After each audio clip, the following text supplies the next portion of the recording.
Hello, আবারও চলে আসলাম নতুন একটা ব্লগ নিয়ে। আজ আমি এটা 15 তারিখের ব্লগ। আমি গিয়েছিলাম রাজডাঙ্গায় পিঠেপুলি উৎসবে। দেখো, মানে এন্ট্রিটাই কি সুন্দর করে কত লাইটস দিয়ে সাজিয়েছে, ভীষণ সুন্দর। আর এটা হচ্ছে এন্ট্রান্সটাও ভীষণ করে সুন্দর করে সাজিয়েছে। তোমরা কারা কারা গেছিলে আমাকে কমেন্টে জানিও। আমরা যেদিন গেছিলাম সেদিন উষা উত্তপ আর হামসফি এসেছিলো। তো কি সুন্দর করে সাজিয়েছে। আমি তো প্রতি বছরই যাবার চেষ্টা করি। তোমরা কারা কারা যাও আমাকে কমেন্টে জানিও। আর আমার তো ভীষণ ভালো লাগে যেতে। অনেক ধরনের স্টল বসে, জামা কাপড়, ব্যাগ। আর এখানে যে মেন যে আকর্ষণ সেটা হলো, দাঁড়াও একটু পরেই আমি তোমাদের বলছি। এর মেন আকর্ষণ হচ্ছে, দেখো কত ধরনের স্টল বসেছে। আর সেদিন প্রচণ্ড ভিড় ছিল।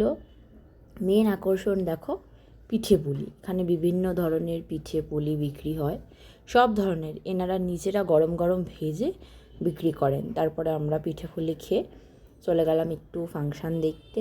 প্রচণ্ড ক্রাউড ছিল। আর যেহেতু আমি ওনাদের গানটা দিতে পারলাম না, কারণ কপিরাইট পড়ে যাবে বলে, না হলে আমি ওনাদের গানটা দিতাম, তোমরাও শুনতে, তোমাদেরও ভালো লাগতো। আমার তো এরকম প্রোগ্রাম খুব ভালো লাগে। তোমাদের কাদের কাদের এরকম প্রোগ্রাম ভালো লাগে আমাকে কিন্তু কমেন্টে জানিও। দেখো, প্রচণ্ড ভিড় ছিল। আমার তো খুব ভালো লাগে। আর ঠান্ডার মধ্যেও খুব জমজমাট। উষা উত্তপে এসেছিলো, তোমরা সবাই জানো উষা উত্তপের গান খুব সুন্দর। লাস্টে পিঠে খেয়ে বাড়ি চলে আসলাম। ক্ষীর পিঠে অনেকগুলোই খেয়েছি, কিন্তু আমার মনে নেই। টাটা।